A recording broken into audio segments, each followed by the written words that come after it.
suis Cécile Renoir. Je travaille sur les questions d'éthique et de responsabilité des entreprises depuis une bonne vingtaine d'années. Je suis professeure de philosophie au Centre Sèvres, faculté jésuite de Paris. J'ai créé un programme de recherche à l'ESSEC sur le thème entreprise et développement. Et j'ai cofondé, il y a maintenant un peu plus de 4 ans, le Campus de la Transition,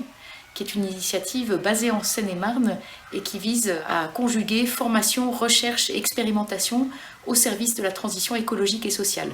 en étant ancré dans un écolieu où je réside avec une trentaine essentiellement de jeunes et de jeunes professionnels.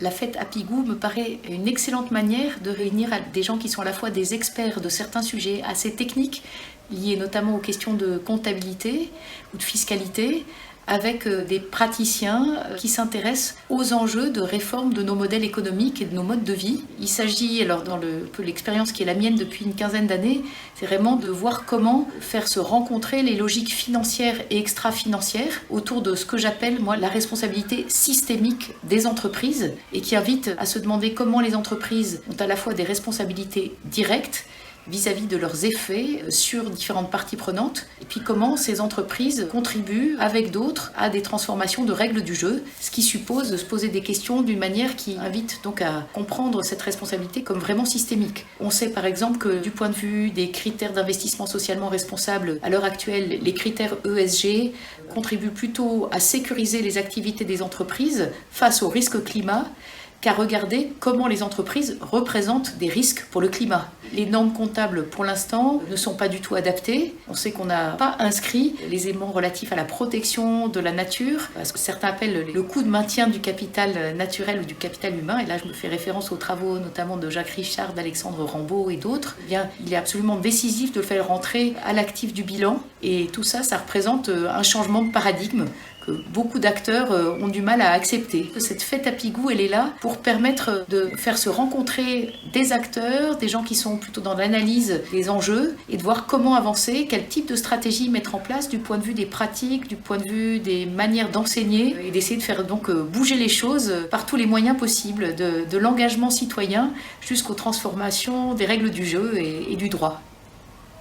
Donc je travaille beaucoup au campus de la transition, dont la baseline du logo, ce sont les termes économie, écologie, humanisme. Donc nous essayons de travailler à des modèles économiques qui soient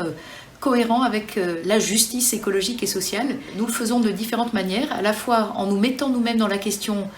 par nos modes de vie, en essayant d'expérimenter une vie vraiment bas carbone et conviviale, donc en changeant nos manières de nous alimenter, de nous chauffer, de nous déplacer, etc. Alors c'est pas une mince affaire, mais on essaye au moins d'être dans des processus qui nous permettent de voir ce que ça veut dire de passer de 10 tonnes à 2 tonnes d'équivalent d'émissions CO2 par an, ce à quoi il faudrait arriver en 2050 au niveau moyen pour chaque Français. Et puis surtout, nous essayons aussi d'enseigner ces enjeux de justice sociale et écologique dans des formations qui sont en direction à la fois d'étudiants, d'enseignants-chercheurs et de professionnels. Et nous le faisons à travers un modèle qu'on a appelé un modèle de 6 portes qui constitue la trame du manuel de la grande transition que j'ai coordonné avec 3 autres collègues et comparses il y a maintenant 2 ans et demi et qui est le fruit d'un travail inter- et transdisciplinaire qui a réuni plus de 70 enseignants-chercheurs et aussi des étudiants et des praticiens pour pouvoir justement déplacer notre manière habituelle d'envisager les questions. Et on a essayé de réfléchir à partir de 6 portes